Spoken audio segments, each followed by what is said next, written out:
Dear students, আজি লৈ আহিছো ফ্ৰী ইংলিছ গ্ৰামাৰ কোৰ্সৰ পাৰ্ট 4। এই ভিডিঅ'টিত আলোচনা কৰিম টেন্স। এতিয়া কথা হ'ল টেন্স হয় কি?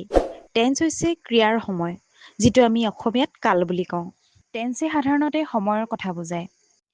টেন্স প্ৰধানকৈ তিনি প্ৰকাৰৰ, সেইকেইটা হৈছে প্ৰেজেন্ট টেন্স, পাষ্ট টেন্স আৰু ফিউচাৰ টেন্স। প্ৰেজেন্ট টেন্সে বৰ্তমানৰ কথা বুজায়, বৰ্তমান সময়ত কি হৈ আছে, কি চলি আছে এইবোৰক বুজায়। যেনে আই ইট ৰাইচ, মই ভাত খাওঁ। আই গো টু স্কুল, মই স্কুললৈ যাওঁ। এইসমূহ হৈছে বৰ্তমান সময়ত হোৱা কাম। নেক্সটটো হৈছিলে পাষ্ট টেন্স। পাষ্ট টেন্স মানে হৈছে অতীতকাল, যিবোৰ কাম আগতে হৈ গ'ল, হৈ যোৱা কামবোৰ হৈছে পাষ্ট টেন্স। যেনে আই এট ৰাইচ, মই ভাত খাইছিলোঁ। আই ৱেণ্ট টু স্কুল, মই স্কুললৈ গৈছিলোঁ। এইসমূহ হৈছে আগতে হৈ যোৱা কাম। নেক্সটটো আছিলে ফিউচাৰ টেন্স। ফিউচাৰ টেন্স মানে হৈছে ভৱিষ্যৎকাল।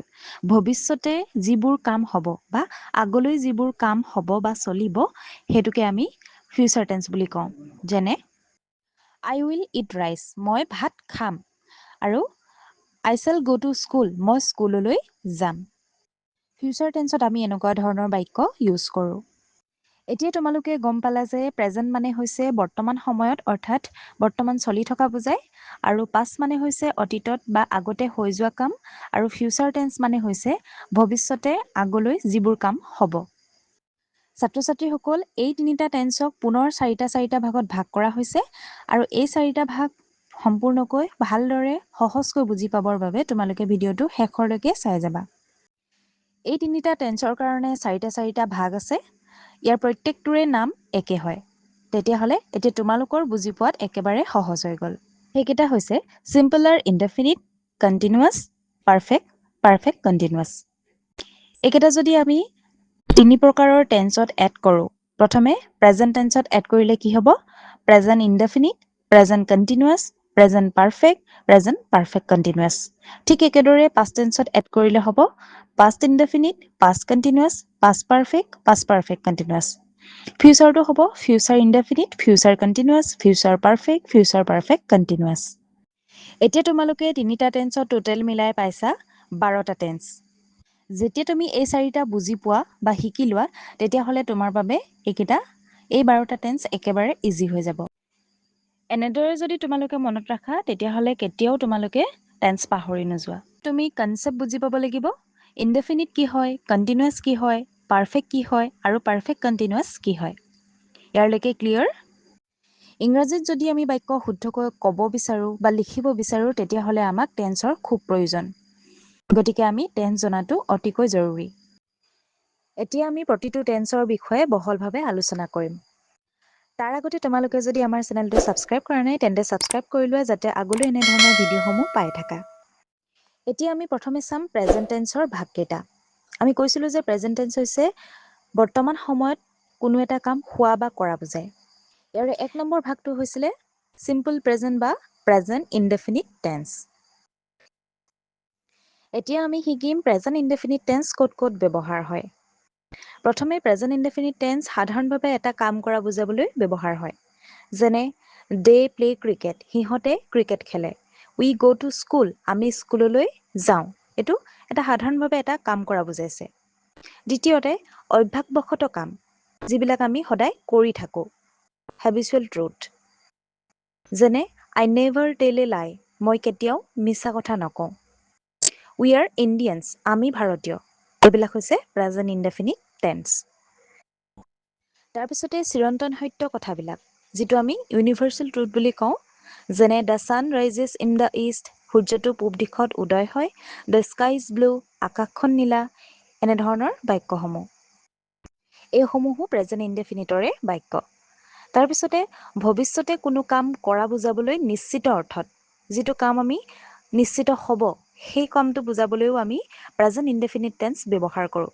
যেনে we go' for a picnic next week, অহা সপ্তাহত আমি বনভোজ খাবলৈ যাম। সেইটো কথাটো চিয়ৰ কৰা হৈছে, নিশ্চিত কৰা হৈছে। গতিকে এইটো present indefinite tense. Our school remains closed of tomorrow, কালিলৈ আমাৰ বিদ্যালয় বন্ধ। এইটো হৈছে প্ৰেজেণ্ট ইনডেফিনিট টেন্স। লগতে কোনো প্ৰখ্যাত কবি, নাট্যকাৰ, মহান ব্যক্তিসকলৰ উক্তি প্ৰকাশ কৰিবলৈও প্ৰেজেণ্ট ইনডেফিনিট টেন্স ব্যৱহাৰ হয়। যেনে ধৰা শংকৰদেৱ ছেইজ ছ', মহাত্মা গান্ধী ছেইজ ডেট, শংকৰদেৱে কৈছিল, মহাত্মা গান্ধীয়ে কৈছিল, এনেকুৱা ধৰণৰ কথাবিলাকো প্ৰেজেণ্ট ইনডেফিনিট টেন্সতে পৰে। সদায় এটা কথা মনত ৰখাৰ প্ৰয়োজন যে চিম্পল প্ৰেজেণ্ট টেন্সত, প্ৰেজেণ্ট ইনডেফিনিটত থাৰ্ড পাৰ্চন ছিংগুলাৰ নাম্বাৰৰ ভাৰ্বত এছ আৰু ই এছ যোগ হয়। উদাহৰণস্বৰূপে বাৰ্ড ফ্লাইজ, চৰাই উৰে। ইয়াত বাৰ্ডটো হৈছে থাৰ্ড পাৰ্চন, গতিকে ফ্লাইটোৰ লগত ই এছ যোগ হৈছে, ফ্লাইজ হৈছে। মেন শ্লিপছ, ইয়াত মেনৰ লগত, মানুহৰ লগত শ্লিপটোৰ লগত এছ যোগ হৈছে, যিহেতু মেনটো থাৰ্ড পাৰ্চন। গতিকে চিম্পল প্ৰেজেণ্ট বা প্ৰেজেণ্ট ইনডেফিনিট টেন্স বুলি ক'লে আমি এইসমূহ কথা মনত ৰাখিব লাগিব। এতিয়া বাক্য গঠন কৰোঁতে আমি প্ৰেজেণ্ট ইনডেফিনিট টেন্সত কেনেকৈ কৰিম? ইয়াৰ এটা ষ্ট্ৰাকচাৰ আছে, সেইটো হৈছে subject plus verb plus object.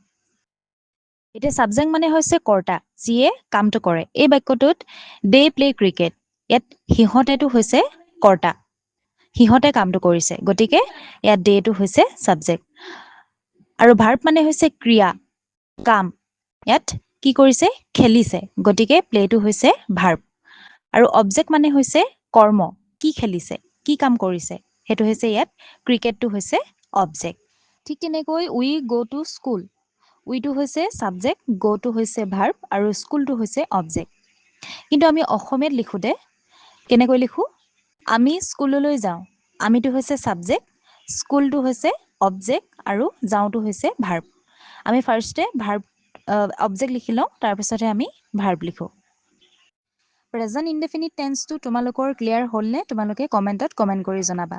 যদি এইখিনিলৈকে বুজি পাইছা, তেন্তে আমি এতিয়া পাষ্ট ইনডেফিনিট টেন্সলৈ আগবাঢ়োঁ। পাষ্ট বুলি কোৱাৰ লগে লগে আমি অতীতৰ কথা বুজি পাওঁ, আগৰ কথা, যিবিলাক হৈ গ'ল। তেতিয়াহ'লে অতীতত যিবিলাক কাম হৈ গ'ল বা কৰিলে, কৰিছিল বুজাবলৈ আমি পাষ্ট টেন্স ব্যৱহাৰ কৰোঁ। গতিকে পাষ্ট টেন্সৰো 4টা ভাগ আছে। পাষ্ট ইনডেফিনিট টেন্সটো এতিয়া আমি প্ৰথমে চাম। যিহেতু আমি প্ৰেজেণ্ট ইনডেফিনিট টেন্সটো পঢ়ি আহিলোঁ, এতিয়া আমি চাম পাষ্ট ইনডেফিনিট বা চিম্পল পাষ্ট টেন্স।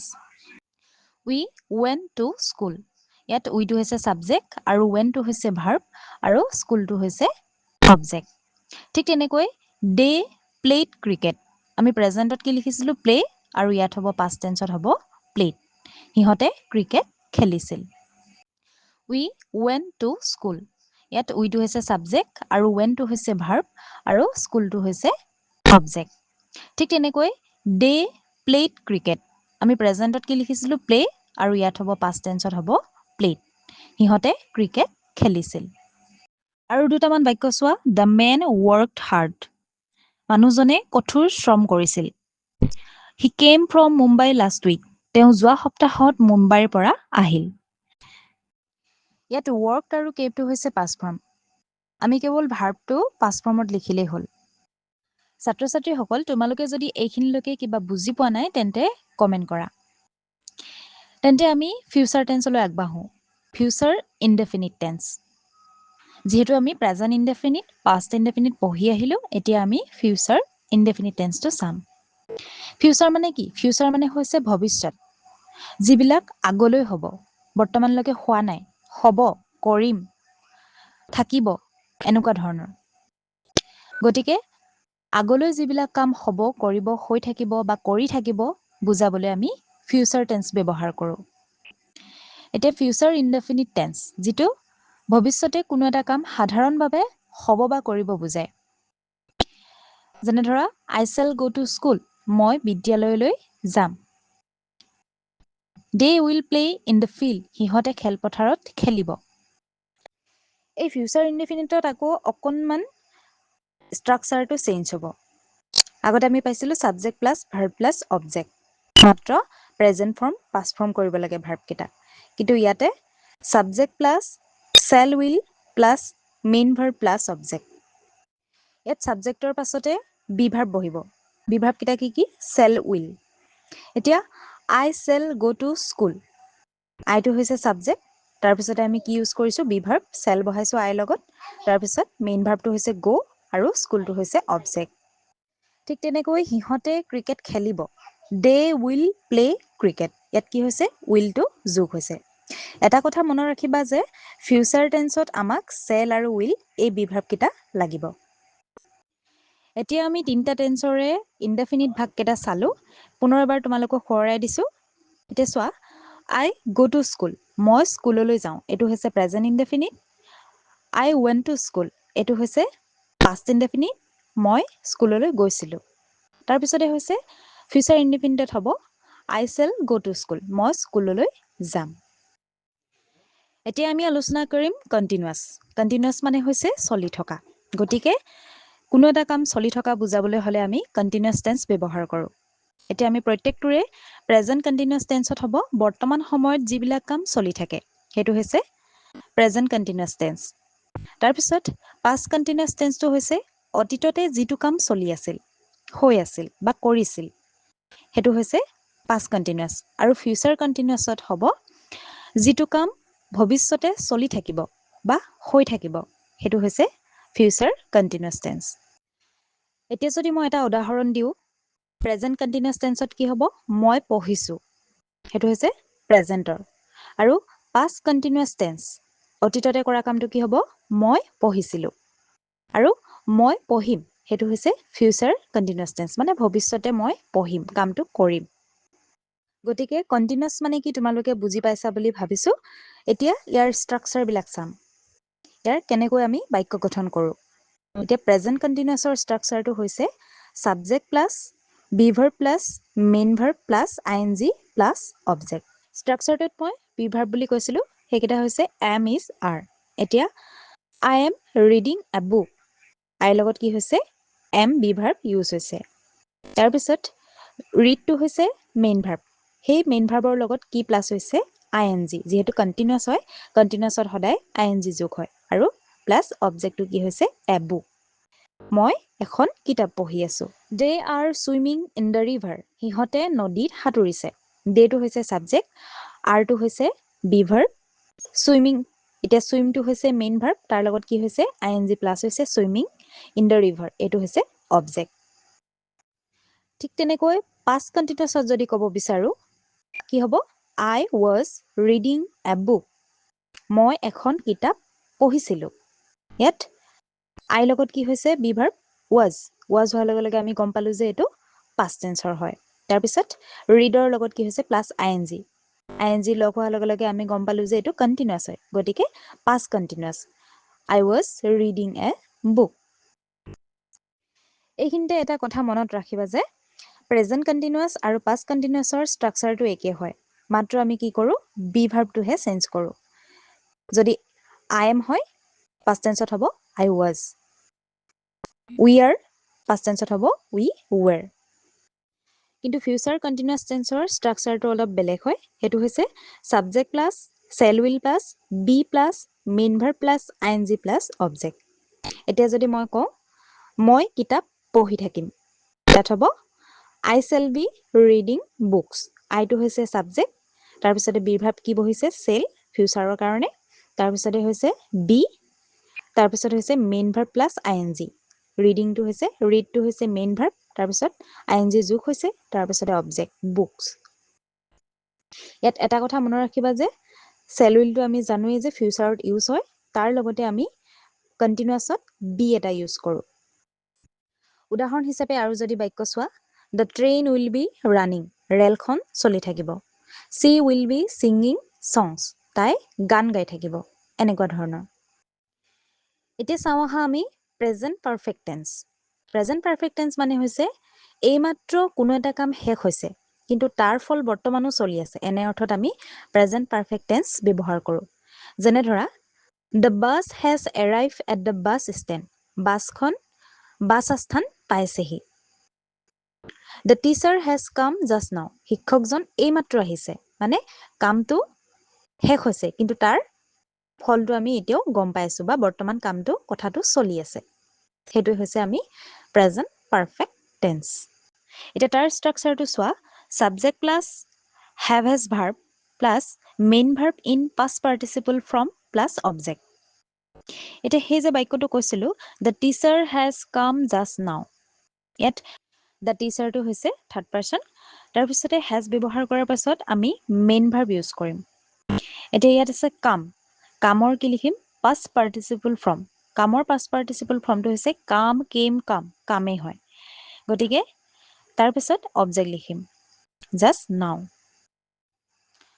আৰু এটা বাক্য চোৱা আই হেভ ডান দ্য ৱৰ্ক মই কামটো কৰিলোঁ আইটো হৈছে ছাবজেক্ট আইৰ লগত কি বহিছে হেভ বহিছে তাৰপিছত ডুৰ পাষ্ট পাৰ্টিচিপল ফৰ্ম বহিছে ডান ডু ডিড ডান ডান বহিছে তাৰপিছত দ্য ৱৰ্কটো হৈছে অবজেক্ট এতিয়া বুজি পালানে এতিয়া আমি আলোচনা কৰিম পাষ্ট পাৰফেক্ট টেন্স অতীত কালত এটা কাম হোৱাৰ আগতে আন এটা কাম হৈছিল এনে ক্ষেত্ৰত আগতে হোৱা কামটোত পাষ্ট পাৰফেক্ট টেন্স ব্যৱহাৰ কৰিব লাগে যেনে ধৰা the boy had entered the class before the teacher arrived মানে শিক্ষকজন শ্ৰেণীত উপস্থিত হোৱাৰ আগতেই ল'ৰাজন শ্ৰেণীত সোমাইছিল ইয়াত কোনটো কাম আগত হৈছে ল'ৰাজন শ্ৰেণীত সোমোৱা কথাটো আগতে হৈছে গতিকে the boy had entered the class before the teacher arrived present পাৰফেক্টত আমি হেভ হেজ ইউজ কৰিছিলোঁ ইয়াত আমি হেড ইউজ কৰিম অনলি হেড তাৰ ষ্ট্ৰাকচাৰটো চোৱা subject plus had verb plus main verb in past participle form plus object কি হয় মাত্ৰ আমি হেভ হেজৰ সলনি হেড ভাৰ্ব ইউজ কৰিম পাষ্ট টেন্সত আমি হেড ব্যৱহাৰ কৰিম এতিয়া চোৱা the bus had left before I rich the bus stand মই বাছ আস্থান পোৱাৰ আগতেই বাছখন গ'ল আমি বাছখন যোৱাৰ কথাটো প্ৰথমতে লিখিম the bus had left before I rich the bus stand মই বাছ আস্থান পোৱাৰ আগতেই প্ৰেজেণ্ট পাৰফেক্টত হৈছিল আই হেভ ডান দ্য ৱৰ্ক এই বাক্যটো যদি আমি পাষ্ট পাৰফেক্ট কৰিবলৈ বিচাৰোঁ তেতিয়া কি হ'ব I had done the work only হেভটো আমি হেড কৰিছোঁ তাৰপিছত মেইন ভাৰ্বটো পাষ্ট পাৰ্টিচিপল ফৰ্মেই হয় গতিকে এতিয়া আমি চাওঁ আহা ফিউচাৰ পাৰফেক্ট টেন্স এতিয়া ফিউচাৰ পাৰফেক্ট টেন্সটো হৈছে ভৱিষ্যতে কোনো এটা কাম নিশ্চিতভাৱে সম্পূৰ্ণ হ'ব বুজাবলৈ মানে আগলৈ কোনো এটা কাম নিশ্চয়কৈ হ'ব বা সম্পূৰ্ণ হ'ব এনেধৰণতে আমি ফিউচাৰ পাৰফেক্ট টেন্স ব্যৱহাৰ কৰোঁ for example when you reach the meeting will have started তুমি যেতিয়া সেইখিনি পাবাগৈ সভাখন আৰম্ভ হ'ব The students will have finished their studies before the examination.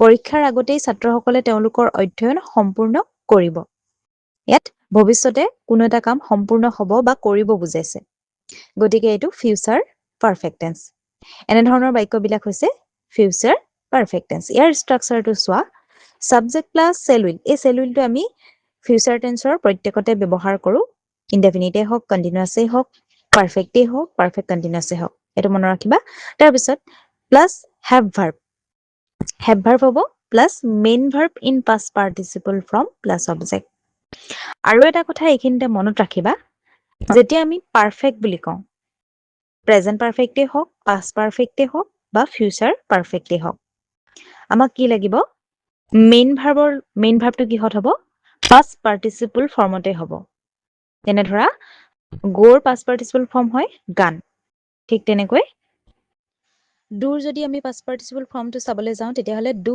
Did done ডানটো হৈছে past participle form I shall have done the work এতিয়া আমি আলোচনা কৰিম প্ৰেজেণ্ট পাৰফেক্ট কণ্টিনিউৱাছ টেন্স কোনো এটা কাম কিছু সময় বা কেইদিনমান বা দীঘলীয়াকৈ অবিৰতভাৱে চলি থকা বুজাবলৈ আমি প্ৰেজেণ্ট পাৰফেক্ট কণ্টিনিউৱাছ টেন্স ব্যৱহাৰ কৰোঁ যেনে ধৰা it has been raining since morning ৰাতিপুৱাৰে পৰা একেৰাহে বৰষুণ দিয়ে আছে মানে কামটো ৰাতিপুৱাৰে পৰা চলি আছে I have been coming this school since 1994 মই এই বিদ্যালয়লৈ 1994 চনৰ পৰা আহিয়ে আছো মানে কামটো সেই আগৰে পৰা চলি আছে বৰ্তমানলৈকে চলি আছে এইটো হৈছে প্ৰেজেণ্ট পাৰফেক্ট কণ্টিনিউৱাছ টেন্স গতিকে ইয়াৰ ষ্ট্ৰাকচাৰটো চোৱা subject plus have verb plus been plus main verb plus ING plus object